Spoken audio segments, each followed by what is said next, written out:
Welcome to Quantum Photonics. We are going to talk about the recent book that was published, written by our guest speaker. In a world where the line between science fiction and reality blurs, we are through the book of Ben going to meet America's most unconventional presidential candidate, Zoltan Istvan. Known for his daring escapades and radical ideas, Sultan's journey is one that defies imagination. From a near-death experience in Vietnam while reporting for National Geographic to spearheading the transhumanism movement, Sultan's mission is to conquer death itself. I'm going to introduce our guest speaker. Uh, Ben Murnane's childhood growing up with a very rare disease gave him an interest in radical ideas for extending life and changing society. He wrote about the experience of life-limiting illness in his memoir, Two in a Million, described by Ireland's best-selling newspaper, The Sunday Independent, as riveting and beautifully written. The Irish Independent called it a remarkable balance between a memoir of life with chronic illness and a memoir of a life simply lived. Ben explored how futurism and libertarianism collide in Ayn Rand and the Posthuman, a book described as breaking new grounds uh, by Claudia Brewer at the University of St. Gallen, and a wholly new reading of Rand's work and influence. So it tells the story of how a best-selling novelist's ideas fueled the modern longevity and transhumanism movements. Ben's latest book is the true story of America's cyborg presidential candidate, transhuman citizen Zoltan Istvan's hunt for immortality, described by its publisher Changemaker Books as a completely absorbing and effortlessly uh, keeping the readers reading this. So Ben has authored 5 books so far, and as well as co-created an award-winning short film project, Two Suitcases, and obtaining a PhD from Trinity College Dublin. He was written for multiple newspapers and academic publication, and he was a former editorial director of a multi-million-dollar publisher, International Living Publishing. Today, he helps bring a unique coverage of the world economy to reader as managing editor of Jeff D. Updike's Global Intelligence. So we are excitedly welcome our guest speaker, Dr. Ben Murnane. Ben, welcome to Quantum Photonics. Thanks so much, Cecile. Thanks for having me on and inviting me, and thanks to everyone for being here. So, I guess Cecile had asked me to speak first of all about my own experiences growing up with a rare illness and how that led, I guess, to working with Zoltan and becoming interested in his ideas about life extension and maybe one day even conquering death itself, as Zoltan wishes to do, which I guess for someone who grew up not knowing if he was going to live the next 6 months or the next year, which was my experience as a kid, the idea that there's a politician, an author out there who wants us all to live forever, I suppose, is a very awe-inspiring concept. So, yeah, I know Zoltan himself might come on. I think he will in about 20 minutes or so. I guess some of you at least know him. I know Cecile knows him very well. Zoltan just has this amazing, incredible life story, which is why I wanted to write about it. You know, after traveling the world for 7 years as a solo sailor, visiting 70 countries, and then reporting for National Geographic in war zones, including Kashmir, he came home. He made himself a millionaire by working for 3 years, flipping houses. As he says himself, he hated doing that. There was no ideas in it, right? But it was just hard labor for him, 12, 14 hours a day. But he did it for a few years and made his fortune and essentially never had to work again, and has just devoted the rest of his life to these, I suppose, what some people would consider crazy ideas of life extension and transhumanism. And it's not limited to life extension or conquering death. It's how do we incorporate technology into our bodies? How do we use technology to become more than human, right? That's what transhumanism essentially is. It's the idea of transcending or transitioning into a whole other species via technology. So I was very interested in all these ideas. Like I said, I grew up with a very rare condition. It's called Fanconi anemia. It's a genetic condition. So both my parents were carriers of the gene. There are, I think, 13 Fanconi genes. And if both parents are carriers of any one of them, there's a 1 in 4 chance that any one of their children will have Fanconi anemia. It's very rare. The title of my memoir about the illness, 2 in a million, describes the approximate incidence of the disease. I grew up in Ireland. There was only a couple of other families who had it.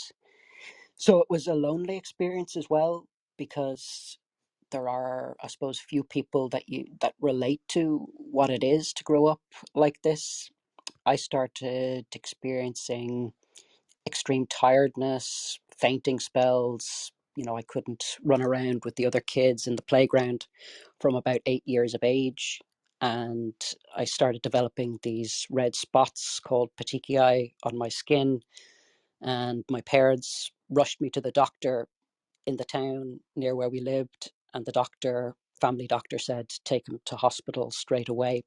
So I was taken into the emergency room and I was admitted to Our Lady's Hospital for Sick Children in Crumlin in Dublin.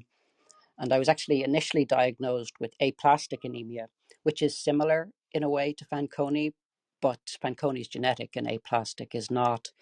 So I was initially wrongly diagnosed and about to begin a course of treatment for a disease that I didn't have, which might not have been the best thing. But eventually the genetic tests came back and I was diagnosed with Fanconi anemia.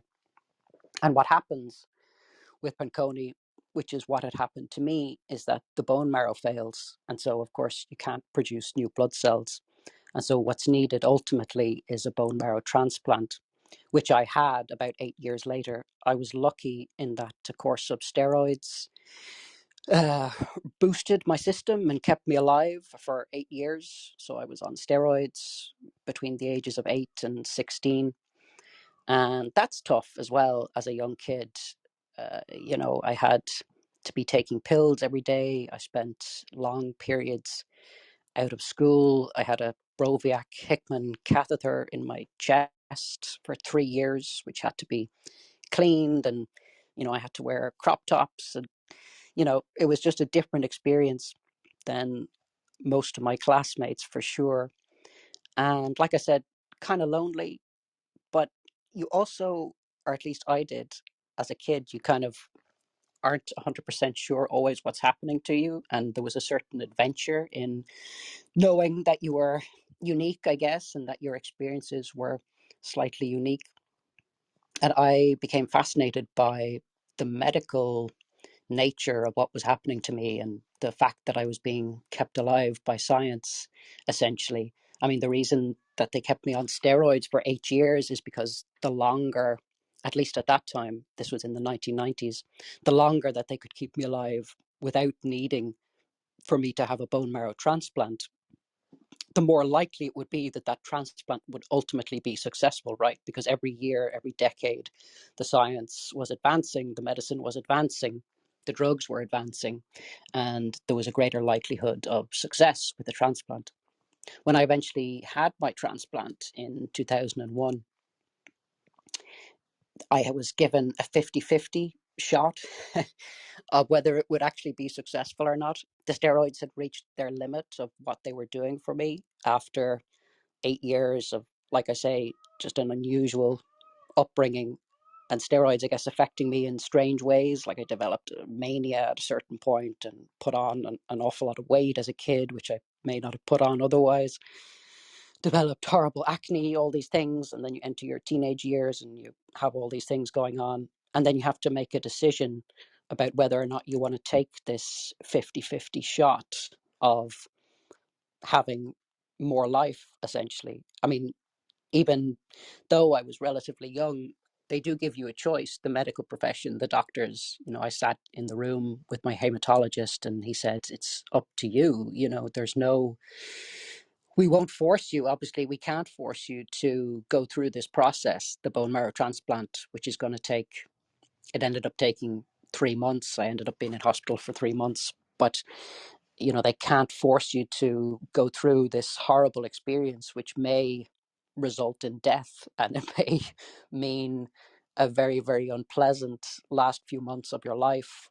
Some people I know, you just take those few months or a year or 2 years or whatever you had, rather than go through this experience where you have a 50-50 shot of living or of dying. But I decided to take the shot, and I was lucky how it worked out. Not initially, because I didn't have a donor in my family. So you need, obviously, a bone marrow match, somebody who's going to be a match for you. I didn't have a donor in my family. Many patients do. And obviously, they tested my parents, my sisters, my cousins, uncles, aunts. They couldn't find a donor. So they go to the international bone marrow registries, and I ended up getting a match in England. But the marrow has to be harvested from the donor, immediately before it's implanted into me. And the donor in England actually pulled out of the process literally the week before I was due to go into hospital to start the transplant. So again, that's a difficult thing. And I ended up sort of ranting and raving and raging, wandering around the streets in Kilmechanic where we lived, and calling a friend, and just it's an anguished situation to think that you finally decided to do this, and at the last minute, through something entirely outside of your control, your one shot of at life as you perceive it is taken away from you. But then I was lucky again. A bone marrow donor in the States showed up, and I ended up going into hospital a couple of months later, having the transplant. And yeah, I won't lie, it was a very difficult process. I had radiotherapy and then chemotherapy, lost all my hair, bloated up, something massive. Developed graft versus host disease, which is, when obviously your own body is attacking the new marrow that's coming in, because it thinks it's an alien entity, essentially. But I managed to get through that, and get through also a period of pretty intense psychosis in the final month of my transplant. And it was a very strange experience, actually, because the day I was released from hospital was September 11th, 2001, and I was still experiencing all these crazy hallucinations and these, this historic world-changing moment in the world. And you're not sure if it's something that's going on in your head or something that's actually happening in the world. So difficult experiences, which I wrote about in my memoir, Two in a Million. And like I say, I had become interested, fascinated at the science of it all. And I'd always been a writer. I'd always been writing, even when I was 8 years of age. And when I was first diagnosed, writing was an escape for me. It was a way to keep track of my experiences and document what I was going through, if only to myself. And so it was natural for me to write a book after I came out of transplant, and a few years later after I'd processed the experience. And yeah, so being interested in the science and also being a writer, I suppose you could say maybe I took a slight sidetrack when I did my PhD. I was interested in literature, obviously, and I was also interested in science. And so what I ended up doing my PhD on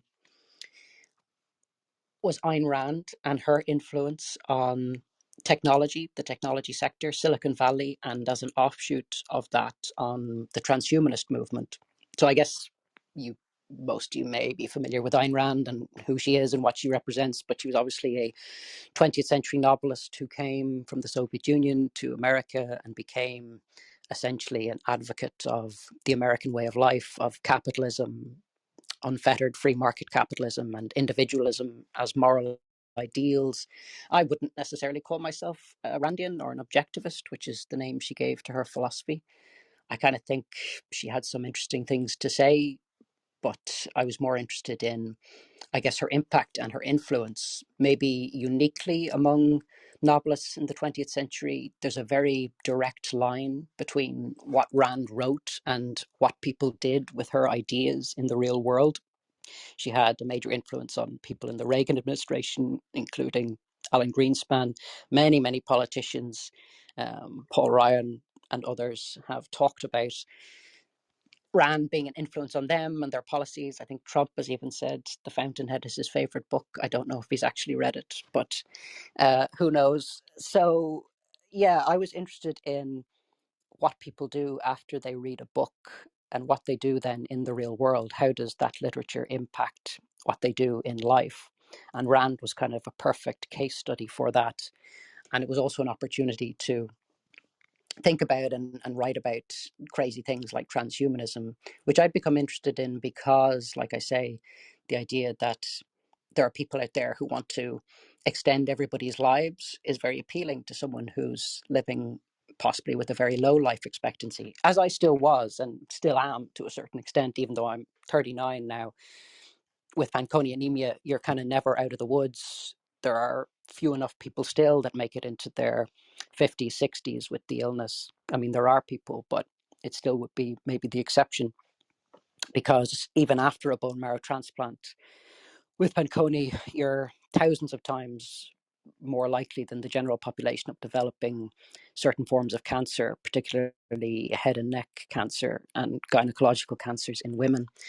So, yeah, I was interested in transhumanism because it offered this wild hope, if you like, of transcending death, transcending all illness, transcending even the illness of aging. And in the course of doing my studies for my PhD, I came across Zoltan Istvan and became fascinated by his life story and his advocacy, his runs for president, where he drove a coffin shaped bus around the States to kind of spread the message of living forever, or else you'll end up in the coffin. And I wrote the last chapter of my PhD, which subsequently became the book Ayn Rand and the Posthuman. That last chapter was about Zoltan and how Ayn Rand had influenced him. So Rand was a big, big influence on Zoltan. I'm sure he'd say himself. It's something that comes out in my biography of him as well. He read The Fountainhead, which is Rand's first big, big successful novel. She's known mostly for The Fountainhead and Atlas Shrugged. The Fountainhead, which came out in 1943, is kind of the story of this heroic architect, Howard Rourke, who doesn't want anyone to interfere with, disrupt how he wants to build his buildings, and goes so far as blowing up a public housing project that he himself had designed because the kind of powers that be had altered his plans. And there's this famous courtroom scene in the novel of him arguing essentially that the artistic integrity, if you like, is a higher law. And so essentially it was an act of self-defense, him blowing up this public housing project that he designed. So a lot of young people, individualist leaning young people, maybe become very inspired by Rand's works, especially The Fountainhead and her second novel, Atlas Shrugged. And Zoltan was certainly one of them, reading the book in his early 20s on his sailing trip. And he subsequently has read the book 13 times. I think if you look at Zoltan's own best-selling novel, The Transhumanist Wager, you can certainly see the influence of The Fountainhead in particular, also Atlas Shrugged. So Zoltan was kind of the perfect case study for my PhD. Here was someone who was a transhumanist, who was very interested in advocating for the role of technology in our lives, and who had been very directly influenced by Ayn Rand. And so, yeah, he was a perfect case study. There are many others which I had written about in the book. You know, the Extropians, kind of an early transhumanist offshoot, if you like. People like Max Moore, who's obviously now known for his role in the field of cryonics. He was very influenced by Rand. Rand was very much discussed in Extropian discussion groups and their journals and so on. And I think it's quite natural that Rand would be an influence on transhumanism. One, because of her advocacy of individualism and the rights of people, individuals, to do what they see fit in terms of their own bodies and their own ideas about the world, how they seek to change themselves and actualize themselves in the world. She was very much an advocate of that, of individuals making those decisions rather than those decisions being imposed on society or people feeling obligated to others rather than to simply themselves. So that's one thing. I think her individualism naturally feeds through to transhumanism. And then the second thing is, maybe almost uniquely among novelists, she was an advocate of technological development and advancement herself, and didn't kind of look at it with a jaundiced eye or an eye that it was taking us away from more human things, the way I think a lot of novelists would. She looked at it as an unalloyed good, essentially, that progress is what makes us human. You know, that's kind of who we are. We come out of the cave and we chop down trees and build houses, and then we build skyscrapers, and then we go to the moon, and you know, who knows where we'll go from there. But she saw that as really being the essential nature of the human condition and was an advocate for it. So I think those two aspects naturally feed into transhumanism: the advocacy of technology and the individualism aspect.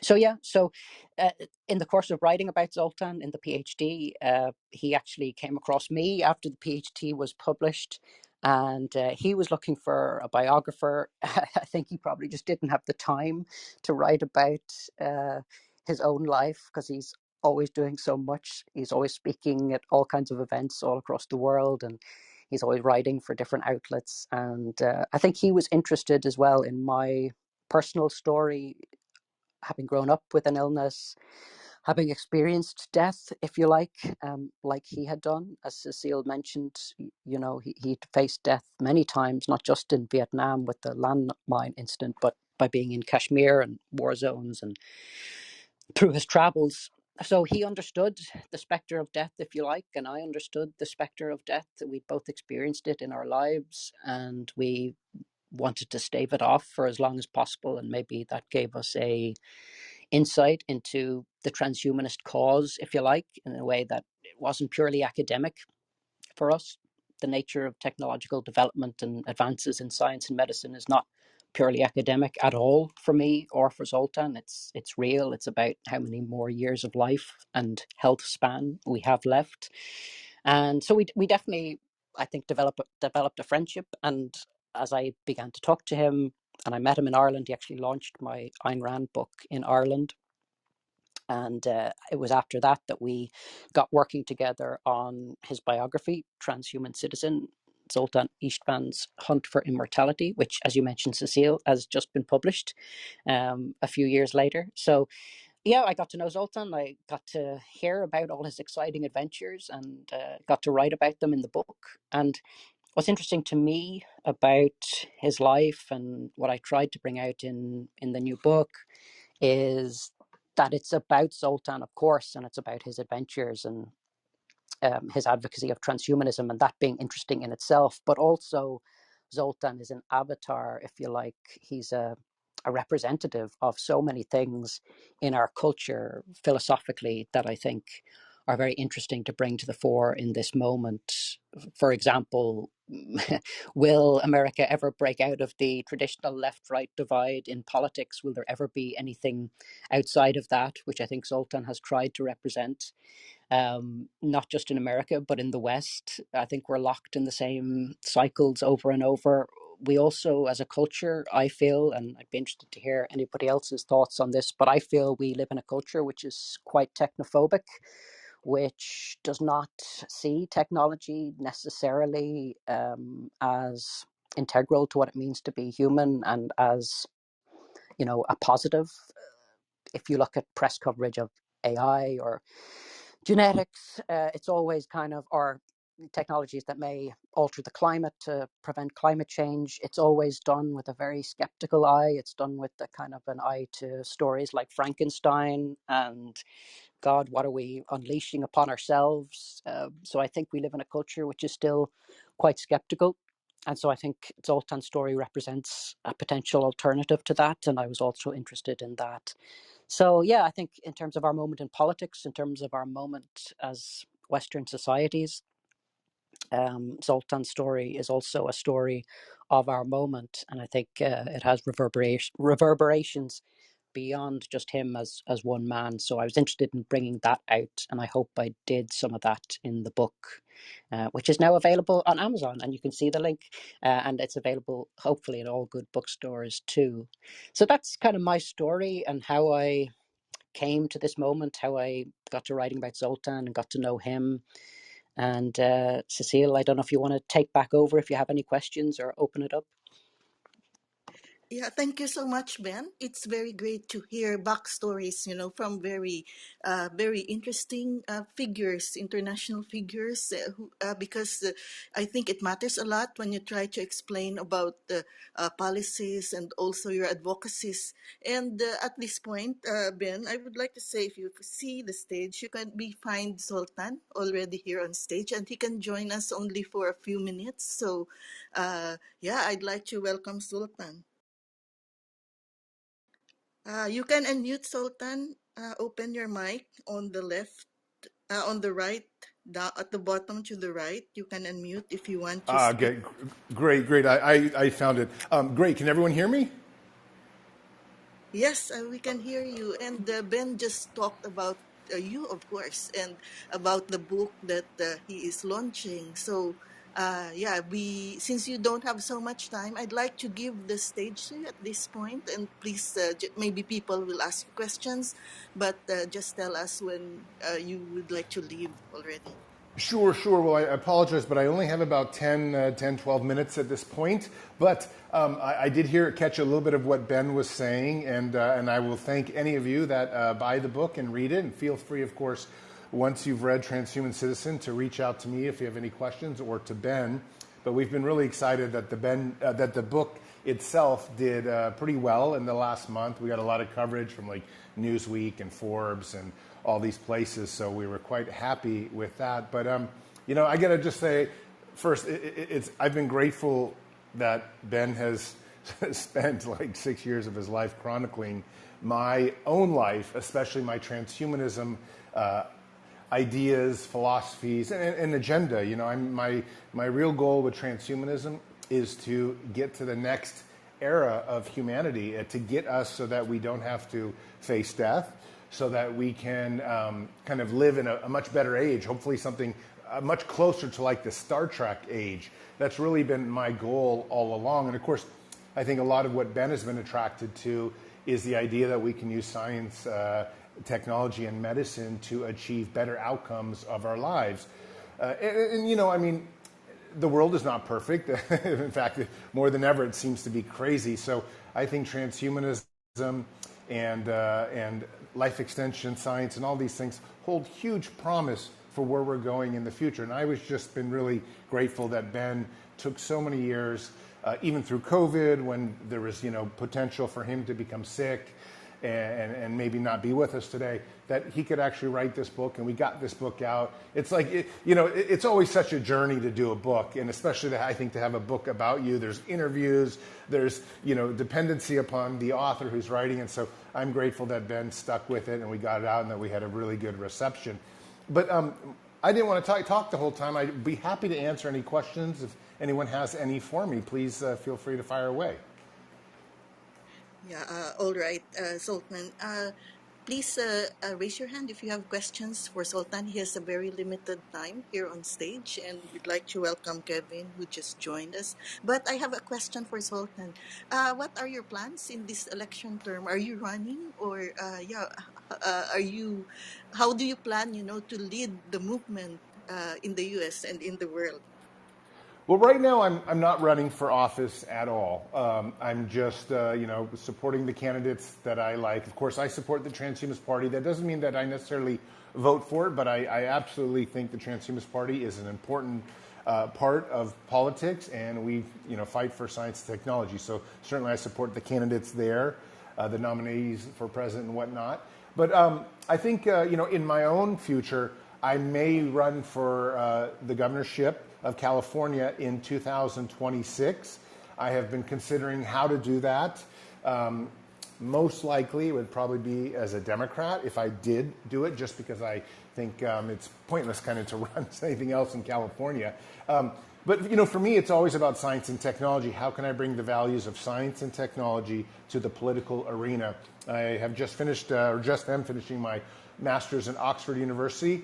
And I've also just kind of created a vineyard business, a winery business. And that's all kind of now up and running. So I'm ready definitely to start the next thing. But it's still going to be a few more months before I announce anything. And I think before I did announce anything, we're going to wait until the 2024 U.S. presidential elections take place so we can see what the environment is like. Yeah, thank you so much, Sultan. Count us in, because I think you had been very inspiring also, trying to encourage me to help the movement. And I think you need the lead time. So we will be very glad, if you come to lead the movement, not only in the US, but also in the world. But you have to start somewhere. And we would like to say that we're rooting out for you. So at this point, we have Kevin and Noel who came on stage.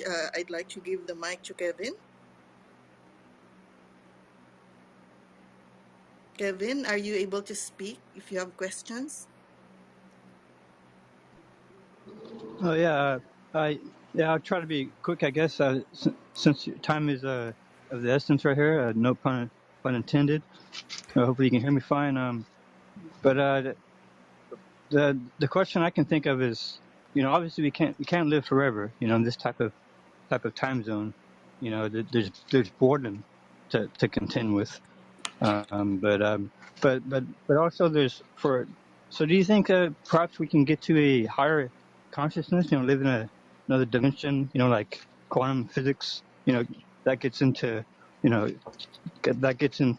other dimensions, so we'd actually perhaps live in a different way, not necessarily in this type of timeline, if you, cause I know you study spirituality and philosophy, so I don't know if you can speak on, question like that, but I mean, that's the main thing I can think of right now. Yeah. Well, I would love to answer that question. So I think to begin with, one of the biggest problems a lot of people have with transhumanism and with living indefinitely is this idea that, wow, what if we get bored? And it's a very valid question. I actually wrote one of my longer essays at Oxford on exactly this topic. So I think the first thing to understand is that our brains are just 3 pounds of meat, 3 pounds of meat. It's very small when you think of mass and things like that. And we're definitely in the 1,000-year timeline, if humans can survive, not going to be limited to that 3 pounds. We're either going to upload ourselves, we're either going to grow our brains by hundreds of times, we're going to become different types of creatures entirely, different types of beings. And I absolutely think, between different types of quantum technologies, different types of upgrades with AI and whatnot, we're going to be able to experience the world very differently. We won't be limited to the size of our brains, the amount of neurons we have. We won't be limited to the 5 senses. We might have thousands of senses. So when we talk about boredom, the boredom is a result of thinking about the world as we see it now. But that's not what it's going to be like in even probably 20 years. We're going to start experiencing the world. I mean, look at us on Clubhouse here. We're already experiencing the world completely different with people all around the world communicating. So just think what it's going to be like in 25 years and maybe even 100 or 300 years. I don't think boredom really enters the picture. I think we reach amazing levels of consciousness that are almost unimaginable to us today. We just can't imagine it because our brain power and the size of our brain, the neural capacity, is just not what it will be when we become something far more transhuman in the future. That will probably be some type of new technology, but it may not be ones and zeros or coding. It may be something new that we haven't even begun to understand. People think, oh, the AI age is coming. What they don't realize is that the AI age might only last 10 or 20 years before the next age happens, something beyond the AI age, and then something beyond that. So if we can retain our lives, our consciousnesses somehow, and try try to grow with whatever technology is here, I imagine that we're going to discover amazing, amazing forms of life in both ourselves and outside of ourselves far into the future. So the key is really survival. Try to stay with it. Try not to get defeated by our own technology. But no, we're never going to get bored, and our ability to become something totally amazing is definitely in our future if we can all survive. Yeah, I totally agree. Yeah, we don't know what we don't know. Yeah, and yeah, I'm looking into all this as well. See where I can try to contribute. And thanks a lot. Sure. Yeah, thank you, Kevin. So we have Noel here on stage. Noel, I'd like to pass the mic to you. Hello, good evening, good morning, good night. So I have a question. Because I'm in a physical body and you're thinking about transhumanism, what is going to like support this system? You know, it quasi, blood and bones into half machine. There has to be some sort of support system. Like people won't be around enough. I mean, are you going to have like transhuman nurses to help the transhumans, or is it going to be like robots to help humans? To Because I just don't understand how you can be doing it yourself, because we kind of need people in other systems to support us. Sure, sure. Well, I think what's going to happen, and is already happening, and is very scary for a number of industries because people will be losing jobs, is that AI and robots will start doing almost everything for us. So I've already been hearing that the 10-year future of nursing homes is entirely different. Doesn't involve many nurses, doesn't involve many doctors anymore, involves huge amounts of robots. And that's just the elder population. But I think when you start looking at like even ChatGPT and one of the new services that are coming out, they're trying to make it so that you don't need to do anything. Just, hey, ChatGPT, find me a flight to Europe. I want to stay at this hotel. I want to see that, and it can do it all. We're about 1 to 2 years from huge advances in a lot of these automated AI things. But I know you've already kind of heard about these things. So the bigger question is, what ends up running everything? But I think in the end of the day, it's going to just be more automation and more robots. And there will always be some humans left behind, I think, to monitor. I think it's a good idea as well. Even though I'm a complete transhumanist, I definitely want some people to stay grounded, some people to remain biological, some people to stay behind, just in case these crazy ideas actually fail. I mean, there's no guarantee that just because transhumanism says it's going to be this wonderful utopia, it is. It could end up being that nobody really likes being a robot, nobody really likes being in the clouds, and we're glad that there are still people back on Earth to either carry on the human race or also just to make sure that all of us on our big experiment into technology are actually, still supported. So I think it's going to be very much like kind of cars or even social media. A lot of older people really aren't on social media much, or not as much as younger people.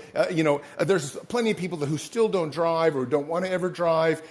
Technology, even though cars have been around for 100 years, it took people a long time to convert to different types of transportation. I see the same thing happening with transhumanism. It's not going to be like one day we all just we're up in the clouds. It's going to be a very slow migration. It'd probably take 10, 20, 30 years before you'd even get, let's say, a quarter of the population to like beam up and go space travel and things like that. Maybe even a whole century to get half the planet's population off planet Earth to do something else. So I think it'll be gradual because there are so many people that aren't really transhuman enthusiastic. At the same time, there'll be others that will be, and those will be the ones. So we'll have a lot of testing as we go to figure out what kind of infrastructure our transhuman future requires and how to take care of ourselves so we're not just kind of left floating in the clouds and then all of a sudden we can't get back. Thank you, because that's kind of where I was thinking, is like the sustainability of, if you have so many billions of people, and are all billions of those people in the cloud. Yeah. Thank you. And yes, Sultan, how much more time do we have? I'll be Over to happy you. if someone has one more question, I'll be happy to take it. Yes, so I will just ask you a question. Sure. Darcel, I think you have a question. Go ahead, Darcel, if you have a question. I'm sorry, I don't. Go ahead, Cecile. That was a mistake. Thank you, Darcel. So this one last question, and Sultan, please come back again pretty soon. So I would just like to ask you, since I think that at the time that you started to write about the transhumanist wager, and you were on a voyage, and of course you had been doing this, making these houses by yourself, and yeah, up to the time now, until the time that you ran for president of the U.S. and taking your master's degree at Oxford, and yeah, getting this vineyard and houses. I'm sure you know that there was a lot of time for deliberations because you do a lot of things yourselves, and for mind wandering and thinking about the things that you've read before and integrating them with all the changes and the social and political conditions that are happening in the world. So, what do you think is the condition since that time that you were traveling in a sea vessel up to now? What has changed, and plus your political experiences? Well, I'd love to speak about what has changed. I mean, that's just, a lot has changed. I think, as everybody knows, the world seems to have become a more scary place, a more challenging place. Politics has polarized a lot of different people. What once was like, oh, I support science and technology, has now become like, oh, you don't support the mainstream. There's just no room anymore because everything seems to be so polarized. And that's something that's happened in the last 10 years.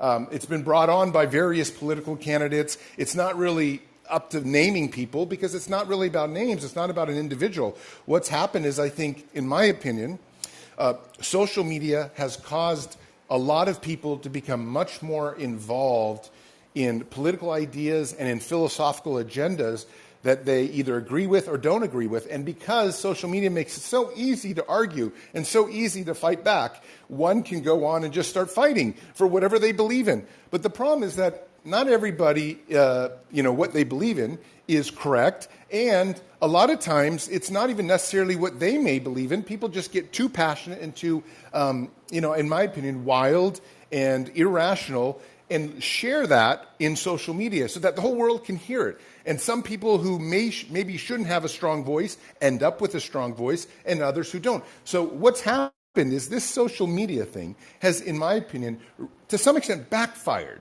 It sounds great, democracy, we all have a voice, everything can go forward. But in a real way, that has made it so that there's so many voices and some so loud that it's hard to even hear what's right or wrong anymore. And I think that has changed the arena, the political arena, dramatically. I think if you typically take two political candidates and just put them out there and have them, just shake hands and maybe there's no social media and just debate, it'd probably be like, okay, these are different ideas, but it's not the end of the world one way or the other. But somehow the media is painting it as the end of the world. Now, I've been a journalist for 25 plus years, and I can tell you that it's impossible to make a living as a journalist anymore, except for maybe like a very few select jobs.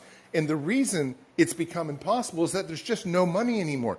And when there's no money, it means that the journalist companies are just trying to pick up whatever is the most clickbait story they can go with, whatever is the most tragic, the most blood, and they run that because they're in survival mode. Every single major media company, with the exception of maybe just a few big ones, are in complete survival mode right now. The companies that I used to work for, like Vice, are now bankrupt.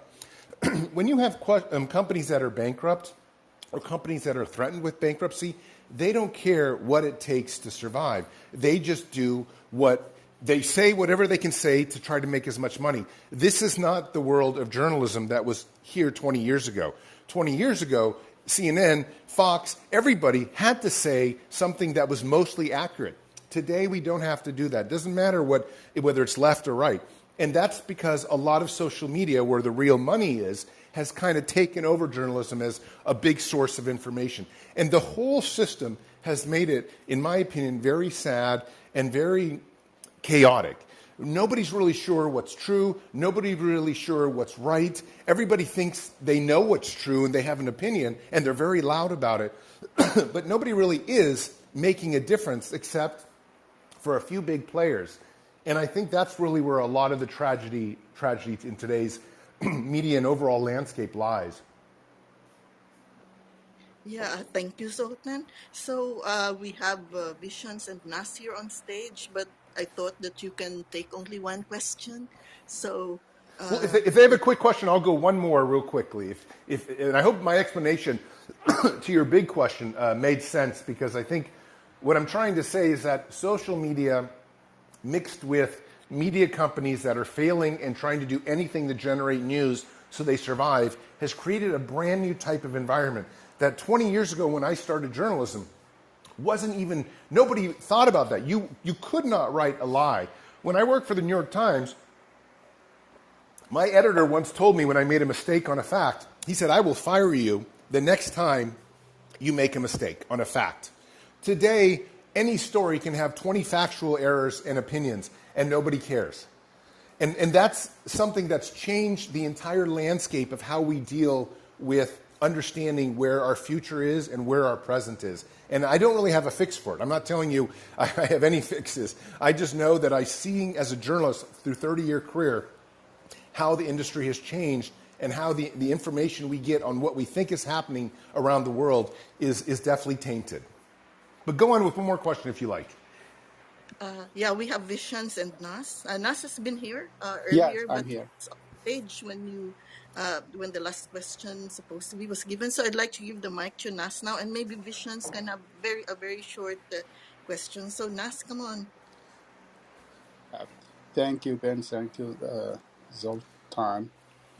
Um, the thing is, you raise a very important point, actuality and originality. Even academic research today, nearly 66%, two-thirds, lacks originality.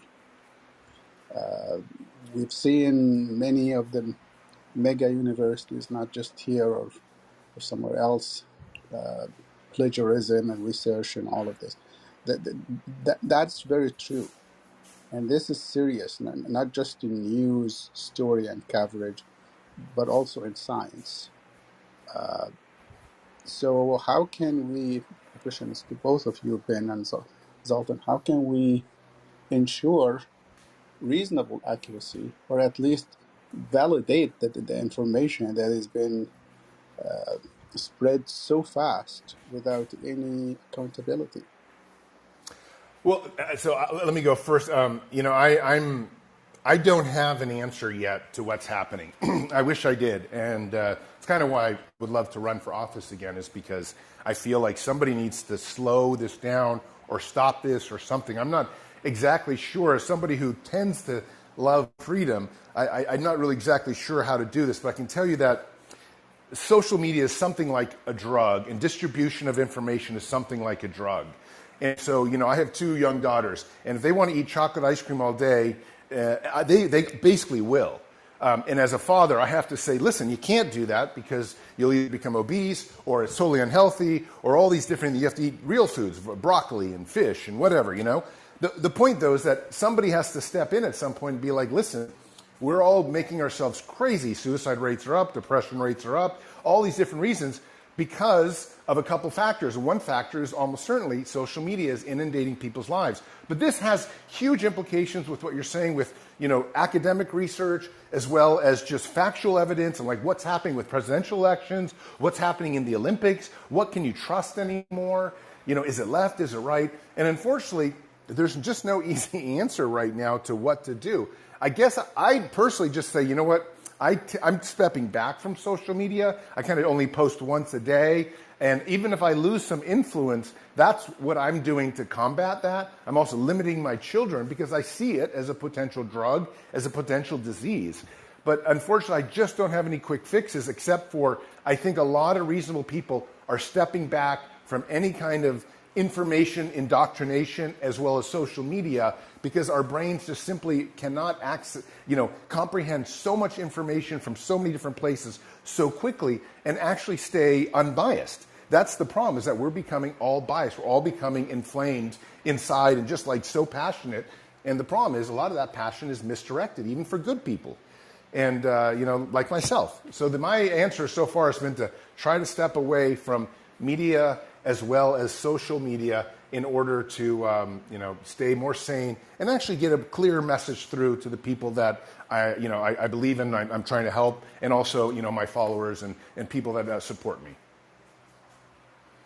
Yeah, thank you, Sultan. So I would like to give the mic to Visions. Visions, you will ask the last question. I appreciate it so much, Cecile. And congratulations to you for putting this room together. It's a great for gathering, man. And Sultan, definitely keep coming back, brother. I think a lot of us here on the audience and on the stage can recognize the value that you are bringing and shining some light in some of the areas that, honestly, for one, it's not often spoken of. And when we speak of it, I just don't think we can articulate it to the extent in which you have. So definitely keep coming back. I've got a quick question for you, Sultan. So, or maybe more of like a, yeah, it is a question, but more of like a statement or an advice for people that, yes, an advice for people that would probably see artificial intelligence and coexistence with machines. From the standpoint in which we see it is, this is something new. We're learning and adapting to it. But this is something that this technology will eventually replace so many jobs. What would you tell the average person who feels concerned that their jobs are going to be taken, that they're likely not going to have a job, that the career they've studied for so long and have a degree on is likely going to be taken over by some form of AI? What would you tell the people who want to make a difference and impact in the world, but likely recognize that, hey, maybe what they study for, they want to do, or some of the jobs they work on is not valuable enough moving forward? What would your advice be? Well, let me just say, yeah, I mean, listen, in the next 7 to 10 years, the entire workforce of the world is going to be decimated as robots enter households. I'm here, I've been here in Napa Valley doing a lot of planting. It's easy for a robot in probably 4 or 5 years to be doing a lot of the actual work that I have been doing. And certainly it's going to be easy for a robot to do politics. Certainly it's going to be easy for a robot to be a doctor and replace all these jobs. I mean, anything, stock trading, whatever it is. So we're all on like a timeline for being replaced. So the very first thing I'd say is, support a universal basic income. At some point, we have to come to a stage where the equity around the world is shared in a basic income where people at least can survive. Because if we can't survive, there's going to be civil war and there's going to be world wars. So from a transhumanist perspective, I think peace and science moving forward is it's very important to have a stable society. So support a universal basic income. So even if you lose your job, you still have food, shelter, and you can go to the Bahamas and learn the guitar or whatever it is that somebody wants to do. Second, I would say very importantly, this is what I've been trying to teach my daughters, is learn trades. Learn how to build a house. Learn how to do electrical stuff. Learn how to do something that even if your job is taken, you still can build yourself your own dream house. You still can, go out there and plant your own vineyard. You still can go out there and maybe make your own sailboat. So you have some kind of, life outside that you can build with your hands. But the one thing I think a lot of people don't have, at least where I live in San Francisco, is nobody knows how to, unclog a sink pipe, or nobody knows how to change an outlet. Nobody knows how to fix a car. I mean, learning these trades for anybody is important right now. It's not to make money. It's because later that will be very valuable in your life. I can tell you, just because I know how to build houses, I have saved tens and thousands of dollars in the last few years because I don't have to hire someone to fix something whenever something breaks. And believe me, a lot of things break in my properties, and my wife's always yelling at me, like, fix this, go do this. It's really useful to do that. So this is something that I think is really important, is that we all start learning trades, because even though you might be able to hire a robot, you may not have the money to do so. But do you need to hire a robot to build your dream house? No. Maybe you want to build it yourself. Maybe that's how you'll find satisfaction. So anyways, I think those two things, support a universal basic income and also try to learn to do things with your hands so that in case the day comes when you can't get a job because robots do them all, at least you can create a good lifestyle for yourself based on what you know. I mean, it's always useful to pick up a hammer and learn how to build a roof and learn how to build a shelter, learn how to go fishing or whatever it is you want to do so that you can live your better life. Yeah, thank you so much, Cecile. We'd like to, it's an honor for us to have you here in Quantum Photonics, and we hope that we can invite you again. So, do you have some last message to us before you leave? No, but thank you so much for arranging this, and thank you to Ben, who wrote the book, and for also coming here and speaking. And thank you to all of you who came in and are listening to me. And please feel free to reach out. Hopefully you've read the book, and let me know what you think. And let Ben know what you think. But thank you again for having me. It's been really nice to talk to you. Yeah, thank you, Zoltan. It has been an honor. And yeah, good luck for your filing of candidacy. We will be there to support you. Thank you so much. And Yeah. Zoltan, one more question, real quick. What's the best way to reach you? It's best by email. I don't always answer my messages on Facebook or Twitter, so just go to my website, zoltanistvan.com, and on the contact page you'll find my email. I try to answer every single person that writes me. So if you don't hear from me, just write again, because it may just be that I got busy, but I do make a point of trying to answer everybody personally. Sounds good. Like it. Great. Thank you to everyone. I appreciate it. Yeah, thank you again, Sultan. So see you soon. And we will continue to answer questions because Ben had just finished his presentation. For those of you who just came in, please listen to the recording, which will appear at the bottom of your Clubhouse profile. And also, we will be putting this conversation on YouTube in a few days. So you check out the Quantum Photonics channel in YouTube. So, yeah. So I'd like to announce to the audience that we are opening the questions for Ben, who spoke about the book he had written about transhumanism and about our guest speaker, Sultan. So, but I'd like to ask you a first question, Ben. Do you consider yourself a supporter of transhumanism, or are you just simply a documentarian? A little bit of both, I would say. Great to hear from Zoltan.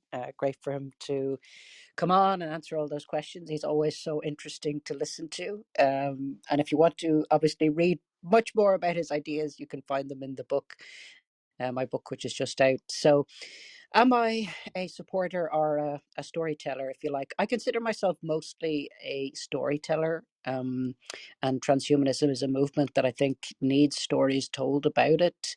Zoltan's story is inspiring, is fantastic, but the book, you'll see if you read it, it's not just a hagiography, if you like. It's not, putting Zoltan up as a saint. It's critical at some points. I have my own views on his novel. I have my own views on some of his politics, and the book is kind of a conversation. And it's important, I think, to be devil's advocate as well, particularly in the political sphere. I think, you make someone stronger in their own ideas by questioning them and by taking a kind of an interrogative approach. So I certainly had a lot of fun kind of talking with Zoltan and interrogating him over about 50 Skype sessions over the course of a couple of years, which is the background to the book. So I consider myself, like I say, mostly a storyteller, but also I'm very, very sympathetic to the transhumanist movement. Like I said in my opening remarks, as someone who grew up with a very rare disease, someone who was given a life expectancy of 6 months when he was 8 years of age, who, faced a 50-50 shot going into his bone marrow transplant about whether I would actually come out the other side of it, and who still lives with a limited life expectancy relative to the average person. Given all that, I'm very sympathetic to a movement that wants us all to live longer and wants us all to maybe have the option of living forever one day. But I'm not personally involved in the movement, if you like, except through my writing and through knowing Zoltan. So that's what I would say about that. Yeah, thank you, Ben. That's a succinct explanation, and I'm very glad that your book, which yeah, please check out the book of Ben. It's on the top of the screen. You can get it from Amazon. I would just like to react that I'm glad that it's not a hagiography. I would know how to try to anticipate, and that makes it more very interesting because you are personally, and also Sultan, you have a backstory where you're coming from. So you come from very, very deep.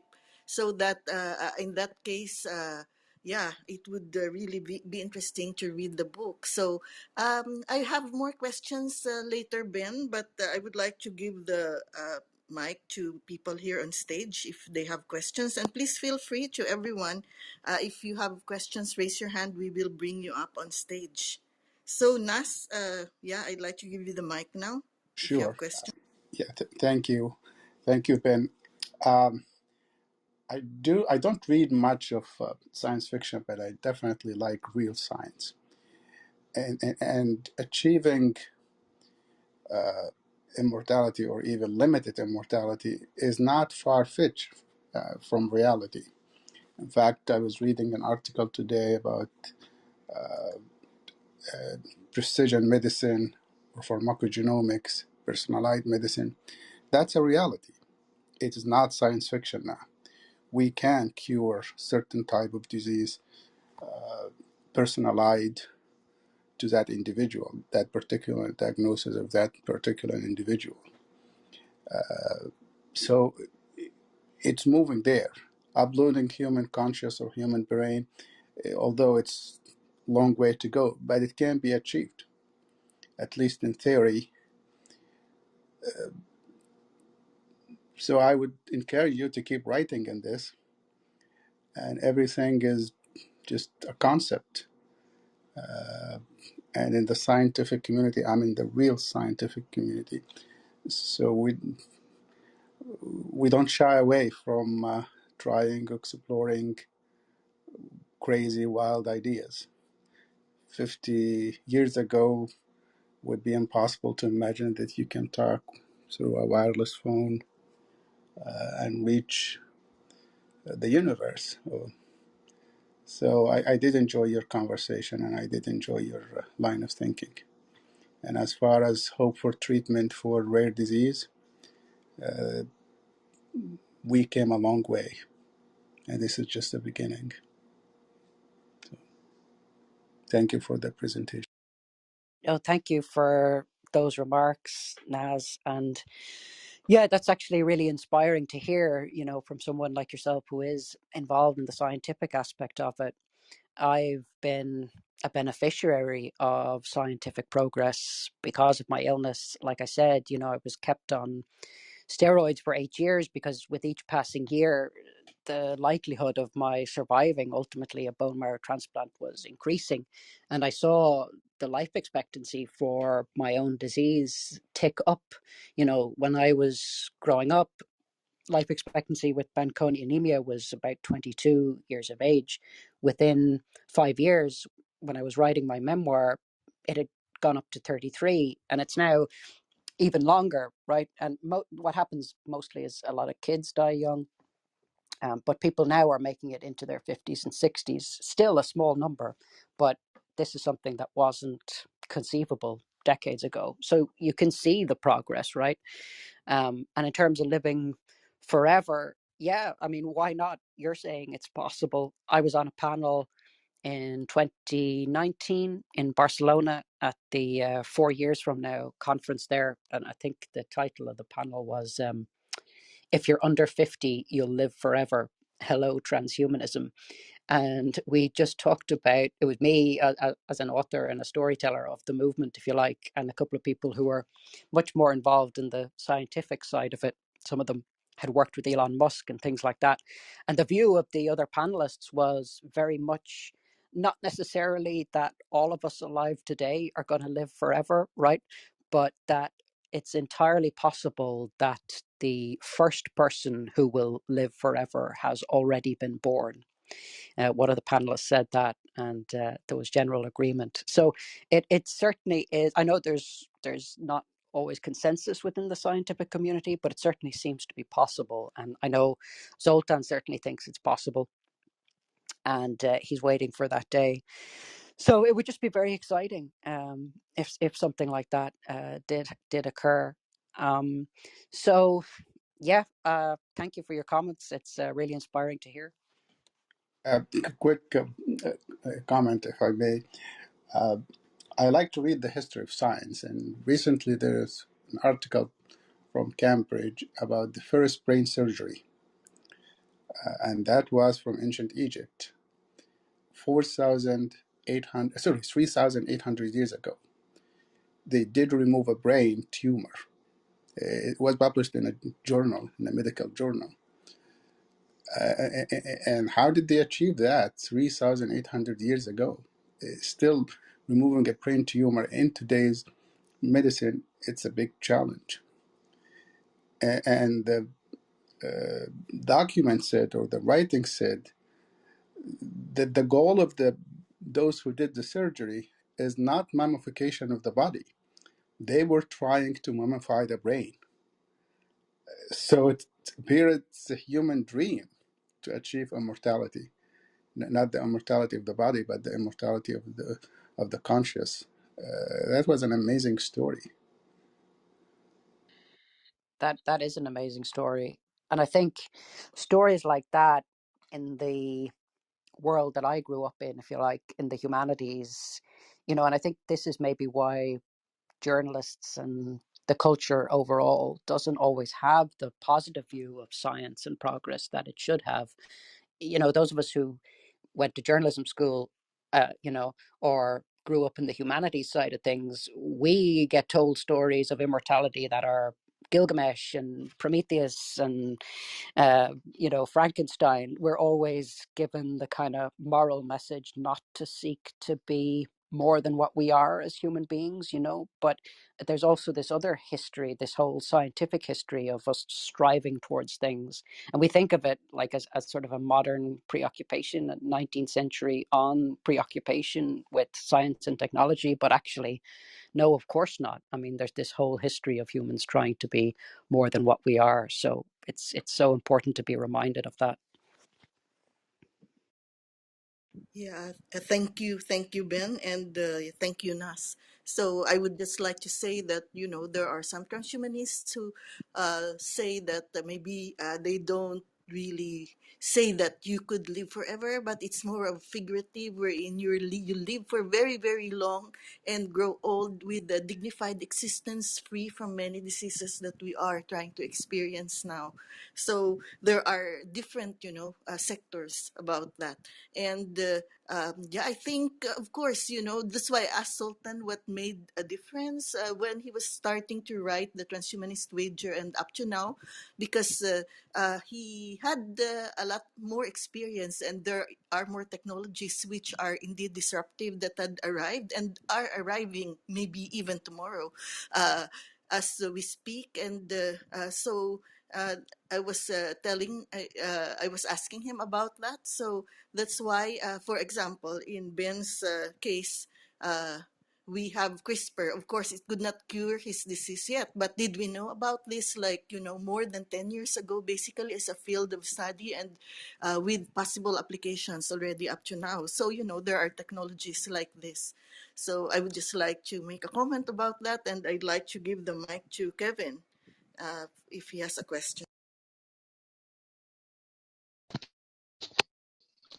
Oh yeah, hopefully you can hear me. I'm getting the dreaded red bar. I'm got to go to a different location. Recently, my bad connection, but yeah, I'd about to mention CRISPR. But yeah, the Fanconi anemia. I've seen that there's like 250,000 studies globally going on, and gene editing and gene therapy.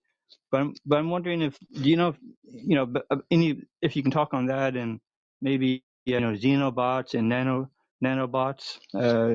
If any of that, if you've heard anything about that, is what I can think of it. And my family is we have roots in Ireland. We're pretty sure at least half Ireland, maybe Northern Ireland as well. My dad did lots of genealogy, so nice to talk to you, Ben. Yeah, that's cool. Yeah, you should look more into that. That would be cool. Always fun to discover your roots. And of course, you're coming from the best country in the world if you're from Ireland. I'm in Canada at the moment, so I kind of have to hedge my bets in that on that. And my wife's Canadian. My wife also has Fanconi anemia, by the way. We met at a conference for the community, a fundraiser for Fanconi anemia. And the interesting thing about that, as I had mentioned, growing up and being lonely and all that. And I had heard, having attended kind of events in the UK, about, the ideal for someone with Fanconi anemia would be to meet someone else who had the disease as a partner. And I never really believed it, but then it sort of happened to me. And just the interesting aspect of that is, you don't have to talk about the disease because you both understand it, right? So anyway, that's kind of just an aside.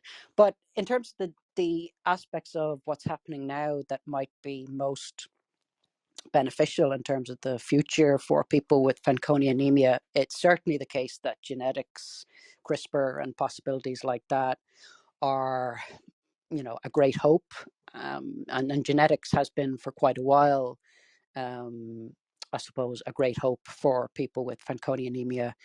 When I was just after my transplant, no, sorry, just before my transplant, when I was 15, there was a girl in the States whose story you may or may not be familiar with, Molly Nash. Her story kind of made headlines around the world. She had Fanconi anemia, and her parents decided that after her bone marrow failed, right, and she was very sick and she was facing death, really, and they wanted another child, but they didn't have a bone marrow donor for Molly, so they decided to screen their embryos to produce a child, essentially, that would be another child for them, a sibling for Molly, but would also be a bone marrow donor for her.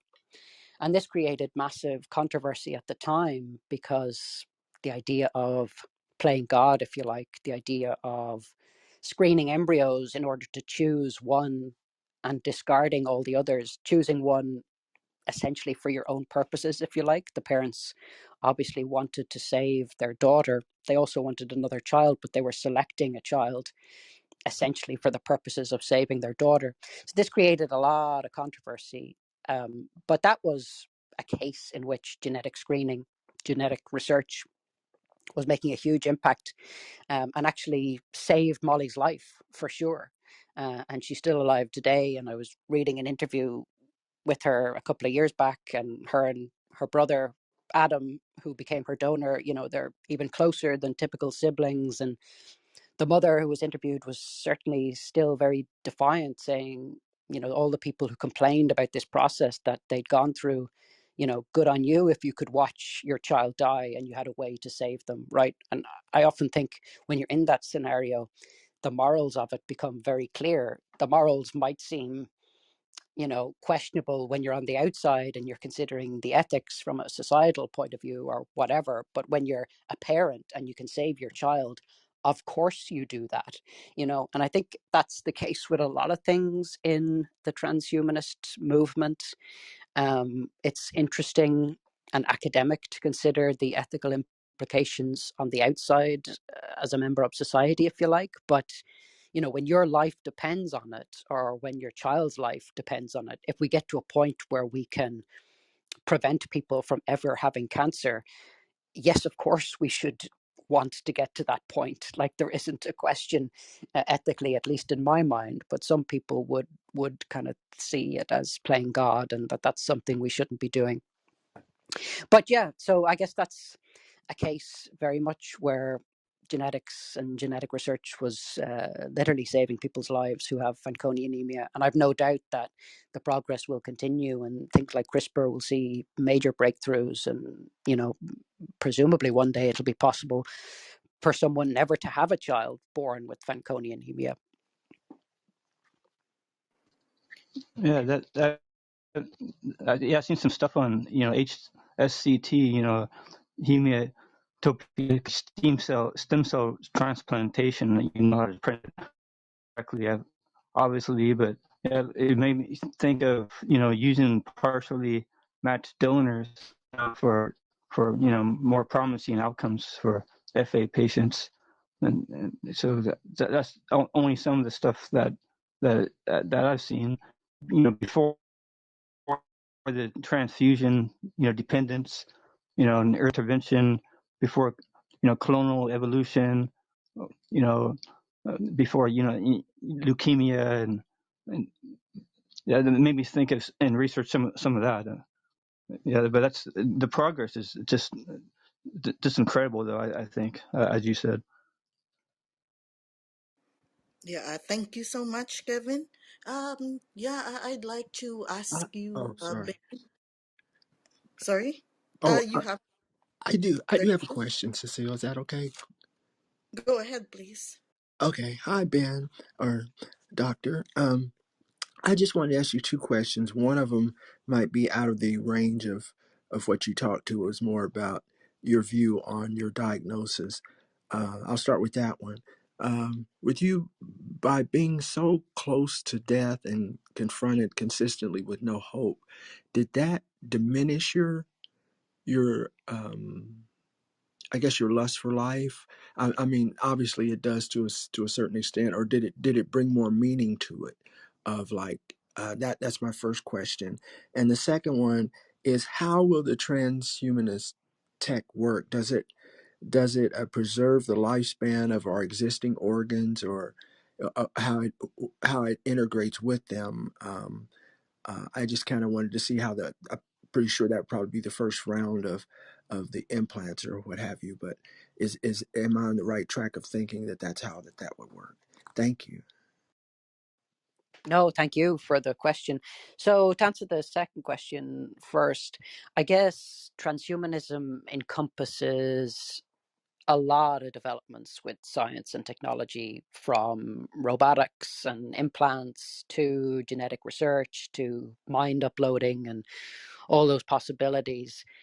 So, transhumanists might say that we will live forever through transplanting our brains ultimately into robot bodies, or mind uploading, as NASA talked about, and putting our minds up into the clouds so we maybe live in the ether. I think probably the most promising and the furthest along, at least in where we are now, is genetics, like we've talked about, and the battle against aging. There's a study which just came out recently with the kind of the ability to slow down the aging process or even reverse it in mice.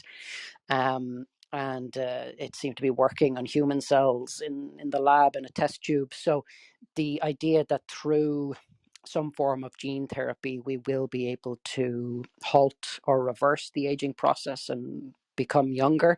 There's an interesting novel series called Arc of a Scythe, which is kind of fun. It delves into this idea that humans have reached a point where we all live forever, but death still needs to exist in order for humans to kind of function in the world. And so there's this community of monks called Scythes who go around killing people at random just so this idea of death still exists in the world.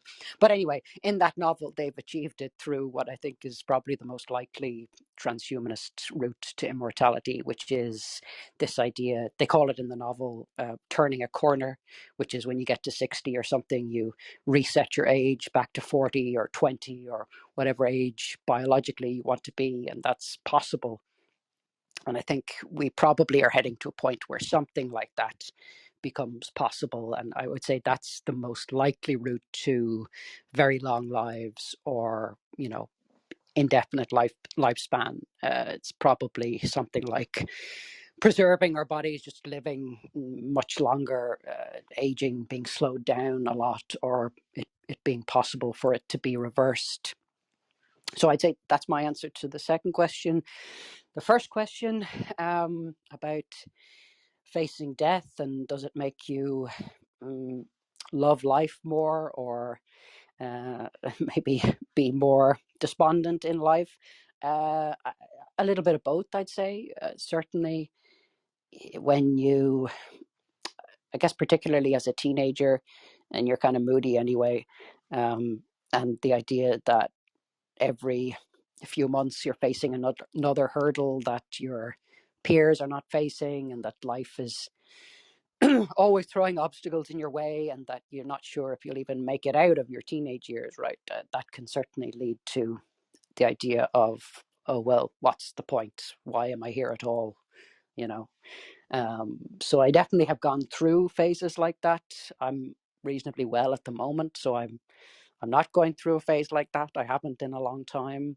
I'd say ultimately it's probably had the opposite effect, like you say, that I've developed, you know, a love for life and a commitment to just using every moment that I have. And for me, that usually means working and working on my projects and my writing and trying to put as much out there into the world as I can in the time that I have, however long that is.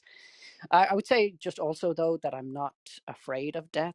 I do still think often about it, in the sense of, if I didn't make it through tomorrow or next week, that would probably be okay with me, because I feel like I've used my time pretty well in terms of what my goals were. So it's led to that point where I maybe have a little bit of an attitude of not being afraid of death, but at the same time, I don't want to die.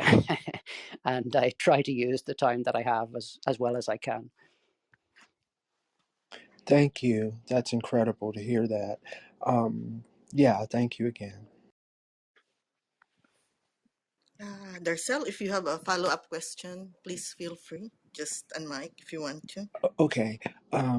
And so, what did the transhumanists, what did you draw from that? Did you, well, first of all, no one knows when they're going to expire, so to speak. I'll just put it like that. And so the normal person's not confronted with those kind of thoughts. So, one, what is the silver lining that you got out of all this, and by meeting Zoltan and writing the book, and you overcoming something that only a handful of people in the world have to overcome, mentally as well as physically.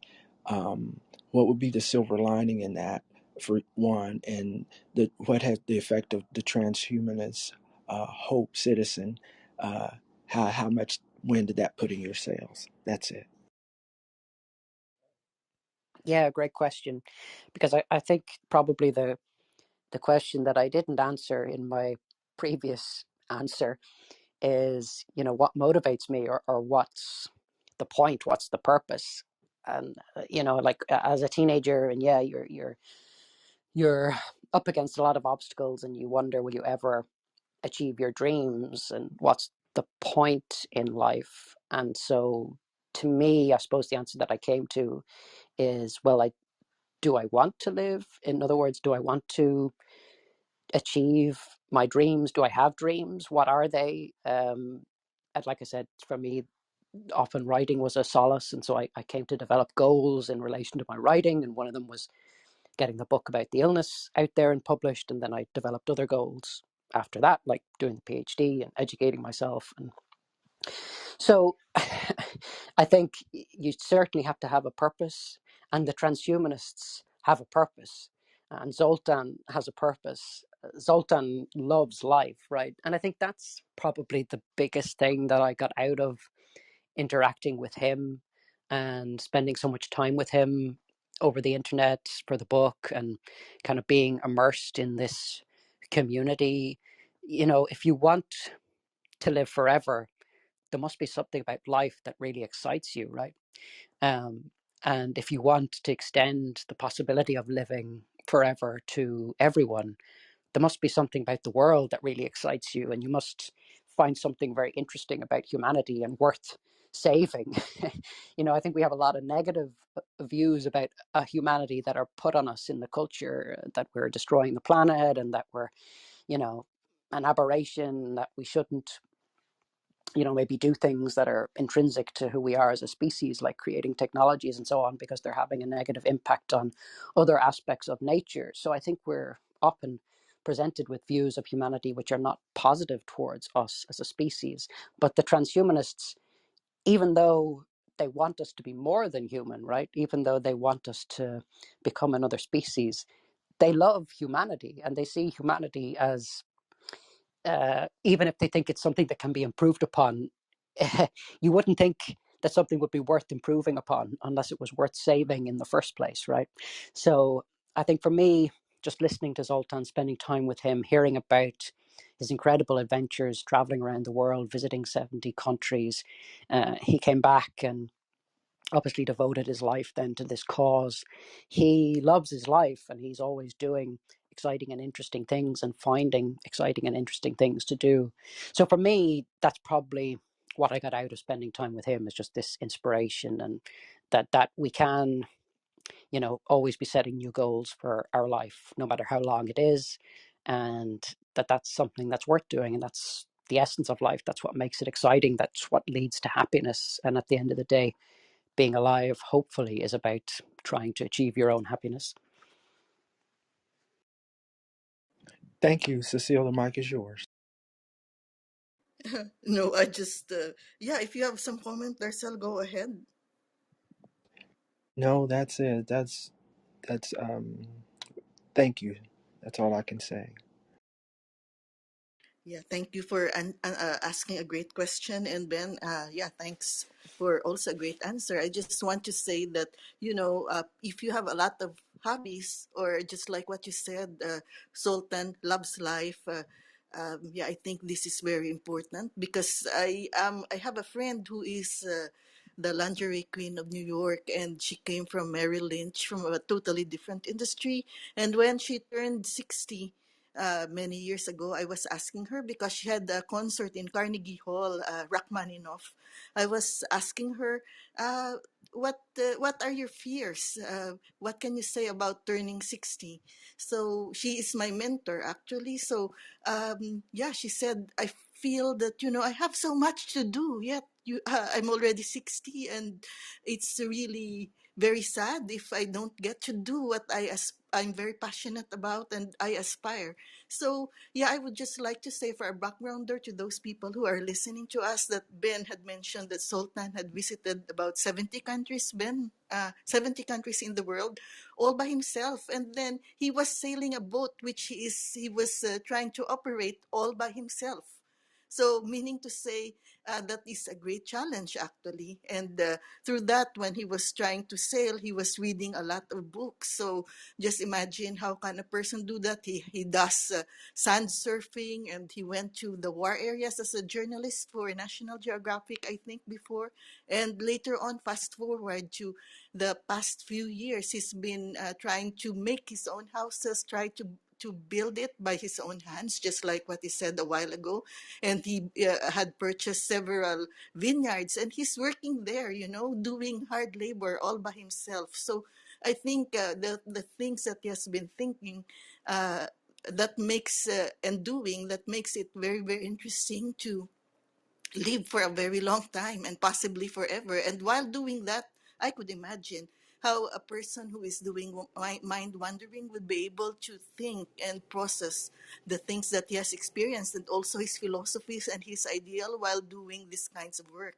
So, yeah, I would just like to bring a little more perspective, and bring a more interesting perspective, because I think the book that Ben had written, having interacted a lot and listened to the stories of Zoltan, is really very interesting, not only in terms of transhumanism, but a very interesting story about life and humanity.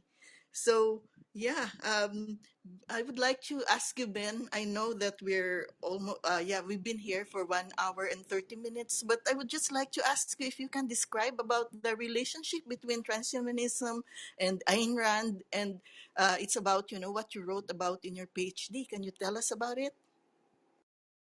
Sure, yeah. Excuse me. So, yeah, as I said, I suppose I did my PhD on Ayn Rand because I was interested in, like I kind of mentioned at the start, when people read books, what do they do afterward? In other words, how are people inspired by literature and by fiction? And Rand was very much a case study where there were so many examples in the real world of people saying that Ayn Rand was a huge influence in their life. Her novels, The Fountainhead and Atlas Shrugged, had changed the course of what they wanted to do in their lives. And I think at one point in the 1990s, Atlas Shrugged was named the second most influential book in America after the Bible. So Ayn Rand was kind of a case study for fiction's impact on human beings, if you like. And the particular focus of my PhD was Ayn Rand's influence on technology and Silicon Valley. And I guess she had that influence for the reasons that I mentioned at the start. I think one, she was a promoter of individualism and people doing what they want and achieving their dreams in their own lives and not being kind of constrained by what society expects or what your parents want you to do.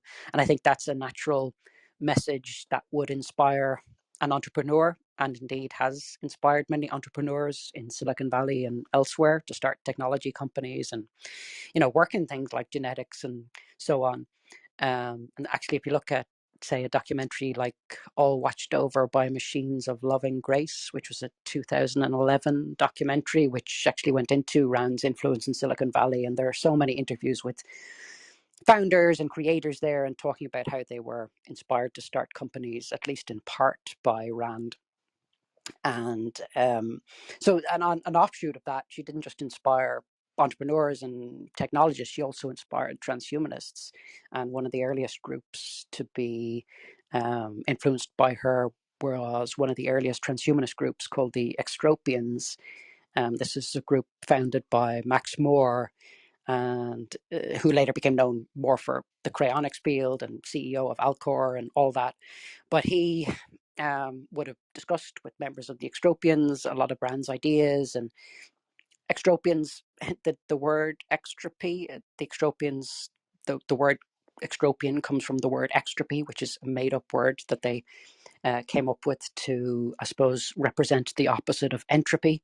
So if entropy is decay and disappearing, extropy is boundless expansion, right? Which is very much that transhumanist idea. And extropianism later kind of merged into the wider transhumanism movement, and I think eventually actually became part of the World Transhumanist Association, a wider group. So the kind of Randian aspects of transhumanism fed into and became merged with the wider movement, if you like.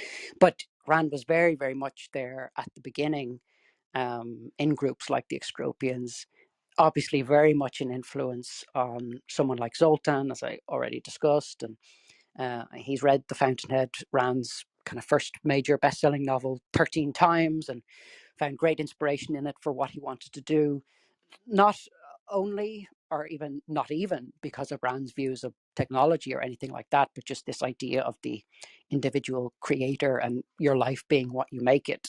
And I think Zoltan certainly has made his own life very much a Randian hero in that respect.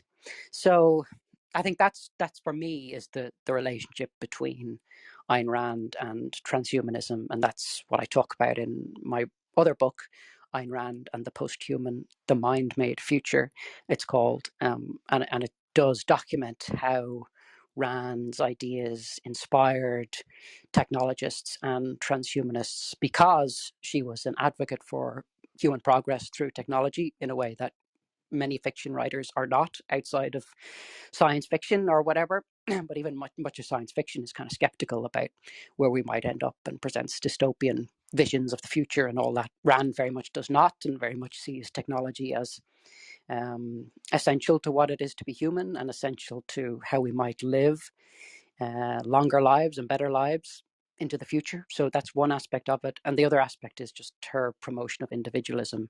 And I think transhumanists are nothing if not individuals in the best sense. They often don't concern themselves with what society expects or thinks that we should transcend our existing mode of being in society. And Rand certainly looked at human beings as being capable of that as well. So that's, I guess, how I document Rand's influence on transhumanism in that first book. A couple of things have come to my mind, if that's okay. Um, you know, you're talking. I mean, well, Bob, Prey asked if you're working on another book for one thing in the comments, and also it made me think of what Cecile said. For sand surfing. I believe I read that Voltan did volcanic extreme surfing for a new sport. And as a Nat Geo reporter, cruising around the world, on the ocean, he probably saw the bowhead whale, that can live about 200 years, in the Arctic. So the longest lived marine mammal, and also it can, it's called the bowhead because it can break through Arctic ice with its triangular skull, and and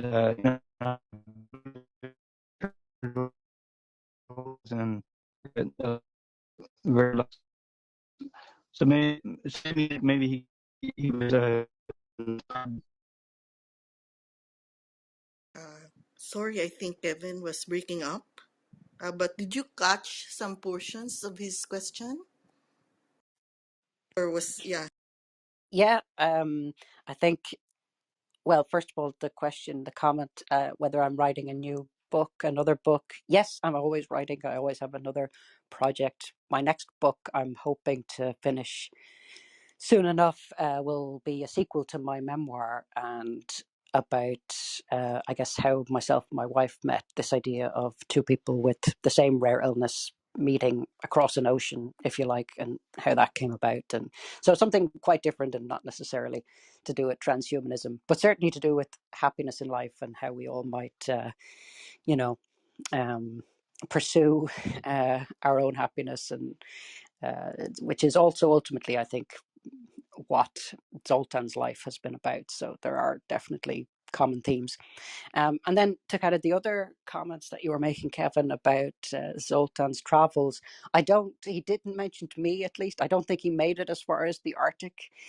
He traveled, he set sail from Los Angeles and went then through the South Pacific, and he went to Fiji and on to Vanuatu, and then eventually kind of traveled through Asia.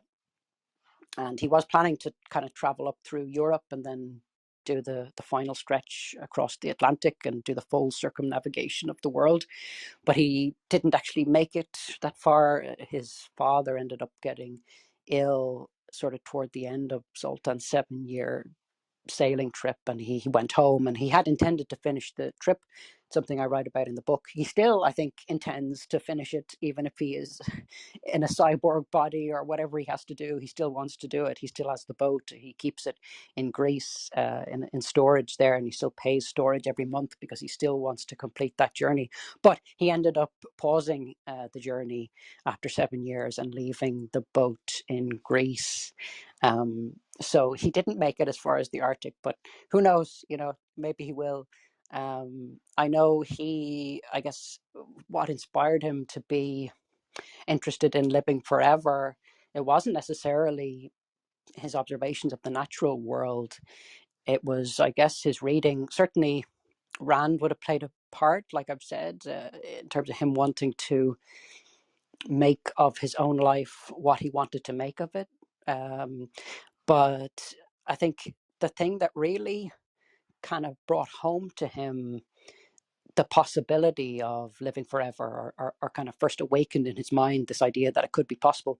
In Columbia University, when he was studying there in New York, they actually were presented with his creative writing group was presented with an article on cryonics.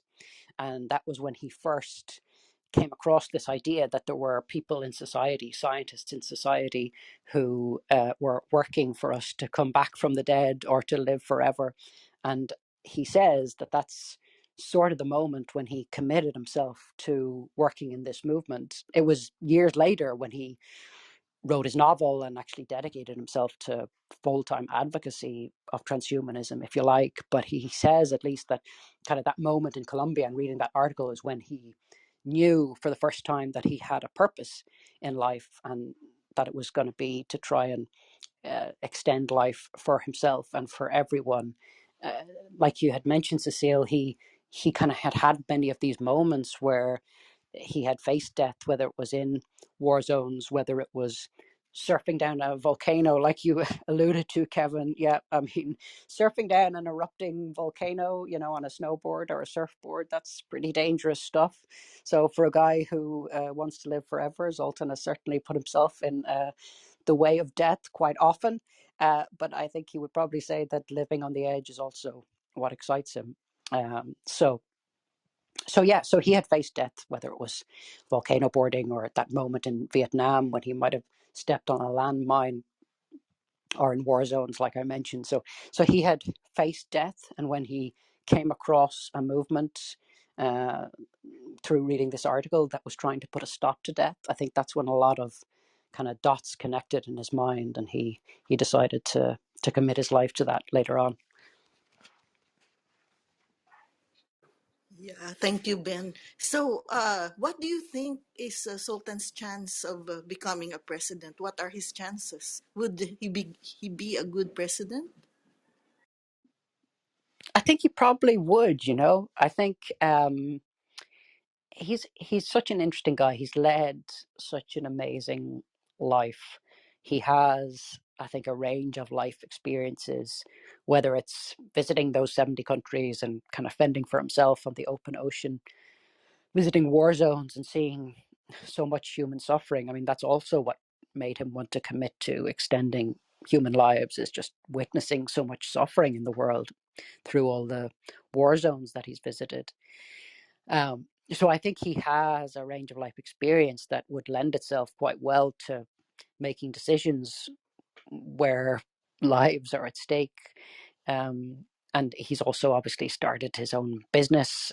He made his fortune, the American dream for sure. He has a family. He's not someone who lacks life experience for sure. And so I think that's probably the most essential thing in a politician who's going to act well, do well by people, is that you have a range of experiences and that you have empathy. And I think he does have that. I think his politics are interesting in that he's very open about this, and he says it in my book, and he's said it many different places. He'll say anything to get himself elected. If he sees that support is coming to him from one section of the electorate, he'll change his views and say things that will appeal more to that side of the electorate.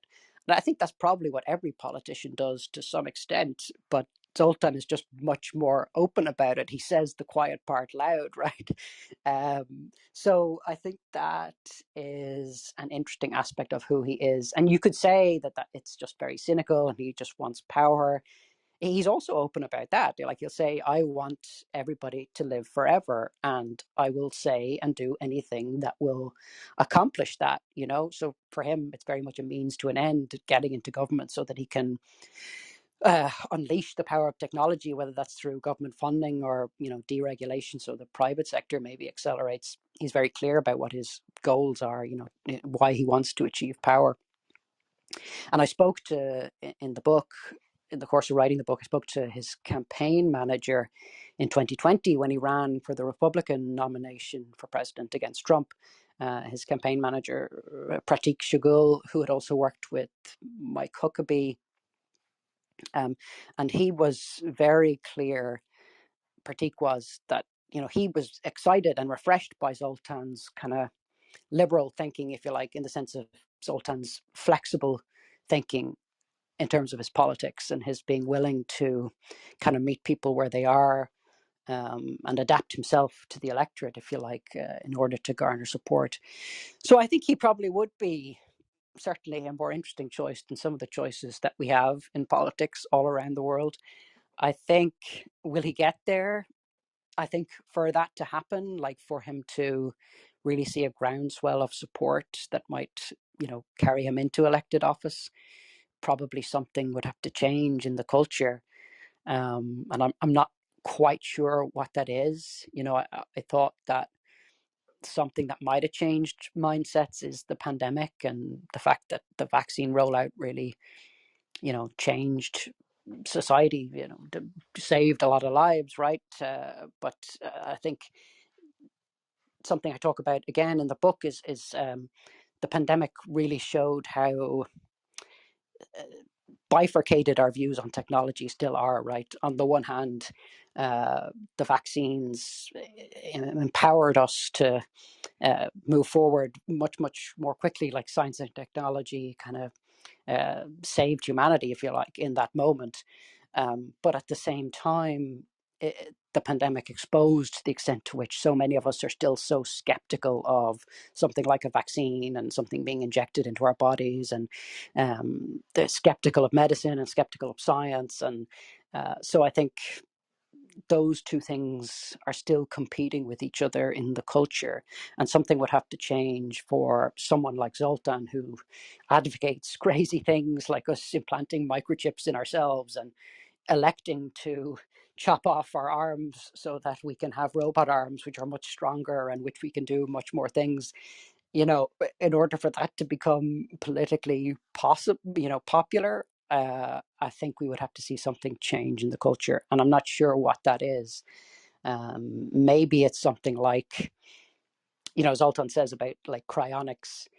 Cryonics will only catch on when they bring the first person back to life, right? And if something like that did happen, where a body or a head, someone who's taken on cryonics and has frozen their body or their head, and is then brought back to life years later, if they manage to revive someone, maybe that would change the culture. If genetic research advanced to such a point where we could all reset our bodies and live in our 20s or 30s for however long we wanted, maybe we'd then have a greater appreciation of the people who foresaw these moments and advocated for them. But I don't know that will happen what in any election cycle soon. Let me put it that way. Yeah, thank you so much, Ben. And yeah, I'm reminded of the extropians, and also I think I should invite Max Moore here, and probably you should be here when Max Moore will come and talk about his projects in freezing, in cryonics, and of course about extropianism. So, yeah, I have a last question, which you had probably answered a little bit a while ago. So, what can be done to advance transhumanism in the culture? So yeah, Sultan had mentioned earlier about social media and yeah, what's happening, what's good and bad about social media, and as well as that he is planning to run for governor in California. So yeah, probably you can expand a little more back to the question of what more can be done to advance transhumanism in the culture. You just maybe mentioned a while, make a very, very dramatic demonstration, and probably, of course, bringing a frozen person back to life is a very great demonstration. So, yeah, can you further comment on this? Yeah, sure. So I think, yeah, that would certainly advance transhumanism, something like that I mentioned and that we talked about. Um, it's funny because I don't know if you've read, or if any of you have read another book about transhumanism and transhumanists by actually another Irish author, Mark O'Connell. He wrote a book called To Be a Machine. And he actually traveled with Zoltan on his Immortality bus during the 2016 presidential campaign. And Mark also interviewed a lot of other people involved in the anti-aging movement, like Aubrey de Grey and things like that. And it's an interesting book. He's skeptical, and he comes at it kind of from a skeptical viewpoint. But it's an interesting kind of philosophical walk through the movement. And a point that he makes at the end of the book, which I think actually is quite profound, is, in 500 years, will transhumanism be remembered, or will it just be where we've ended up, right? And I think it's actually something that Yaron Brook, who's the chairman of the Ayn Rand Institute, has talked about on his podcast as well. It's like, he doesn't see a point in transhumanism as a philosophy or as, a set of ideas, because it's just where the future is going, right? It's not a philosophy. It's not an approach to life. It's just where we're going to end up if scientific progress continues. So I think this is such an interesting idea, that transhumanism may come about, but transhumanism will also be forgotten, because it'll just be how the future ends up. And I think there's something in that.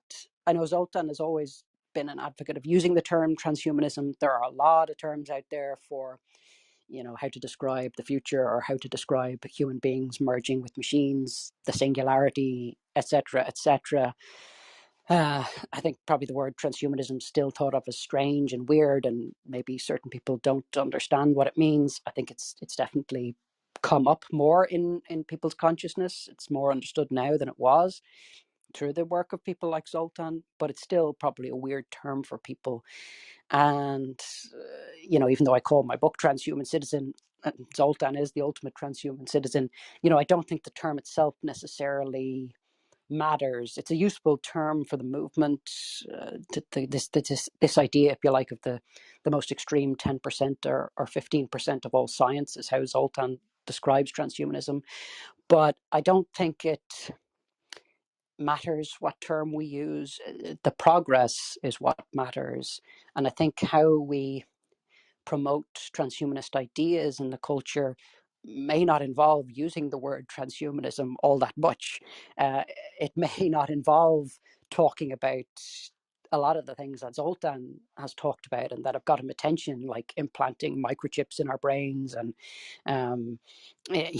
chopping off our arms, like I mentioned, and having robot arms by choice. Like, probably to a lot of people that still seems pretty crazy and out there, and they're not necessarily going to be interested in having a chip in their hand, even if it's convenient for them. I think a lot of people are going to be skeptical and think it's weird until maybe more people who are the pioneers in society go for this and have it in their hands and maybe take those transhumanist choices, and that they will pioneer it, and that as people kind of see it being normal and that they're not all being controlled by the World Economic Forum or whatever, that then people will be more open to these things if they are more convenient for them. But I think for most of us, what will move transhumanist ideas forward is talking about things that are very real in people's lives, like your kid with cancer. Well, we're developing cancer vaccines. Well, we want to make it so that no person ever has to suffer cancer, because we'll be able to genetically screen, and we'll be able to create, a situation where nobody has to live with cancer ever again. We'll be able to, have you live a much healthier life into your 60s, 70s, 80s, 90s, 100 plus. Life will not deteriorate over time. Your body will not deteriorate over time.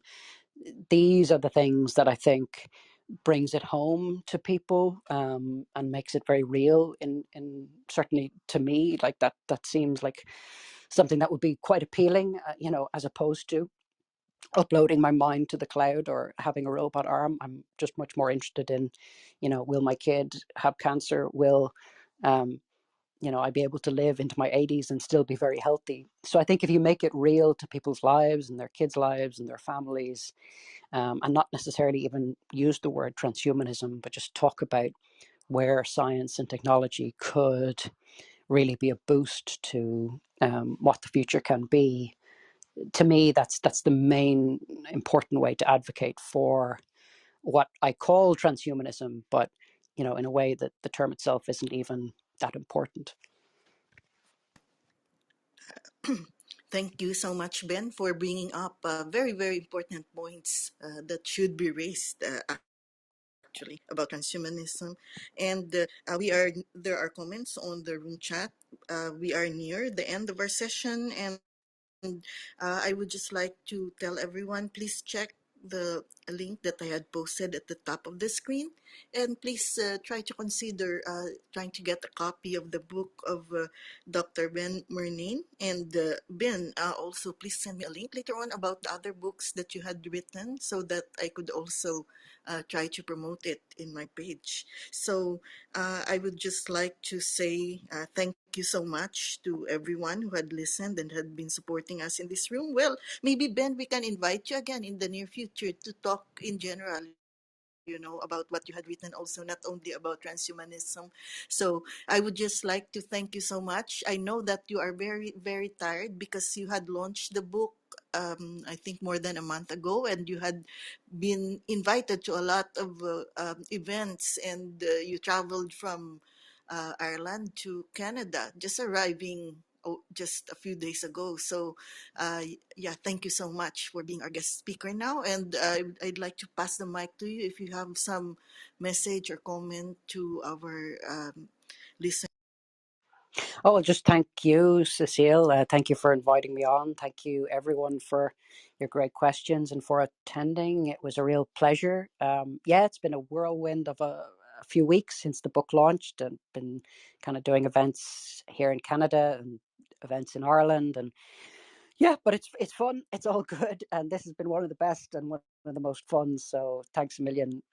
That's always a great pleasure to talk about the book and talk about these ideas. So yeah, I'd be delighted to come on again for sure. Obviously, you can check out the book on Amazon, Transhuman Citizen. Just Google it or check the Amazon link. If you're interested in my other work, you can you can Google me, or you can go to benmurnane.com, and you can get my memoir there. You can also get that on Amazon probably, and you can get my Ayn Rand book too. Although the Ayn Rand book is an academic book, so it's very expensive. It's like $70. So, but yeah, I think the Kindle version might be a bit cheaper. But yeah, I'm easy to find, and yeah, if you want to reach out to me, there's also a contact form on my website. So yeah, feel free to reach out to me with any questions. I'd be delighted to come on again, as I say. Yeah, just thanks so much, Cecile, and thanks to everyone. Yeah, Sultan is not here, but as we end our talk here, I'd like to really thank Sultan for coming in and always trying to answer all kinds of questions and inspiring a lot of people. So I hope that he will be doing very well in his bid for being a governor of California. And Ben, I would like to thank you so much for telling us your story and your journey in life. I think it has inspired me and a lot of people who are listening, and people who are into these situations, how they try to transcend. And so I think this is a statement in life, actually. And so yeah, thank you so much. So I'd like to give the mic now to Darcel to lead us in closing the room with a countdown. Thank you, Cecile, and thank you, Doctor. It was really refreshing and enlightening. Those are just two of the many things it was. Um, but to close the room, we're going to start our countdown from lucky number 4. Is everybody ready? Ready? 4. 4. Kevin 3. 3. Cecile Dos Agnes. Dos Equis. Good doctor. Ben, you are numero uno. Call out our last number, please. 1. Thank you so much, Ben. And yeah, hope to see you back in Quantum Photonics, and see you in the next rooms, everyone. Thanks so much. Bye bye.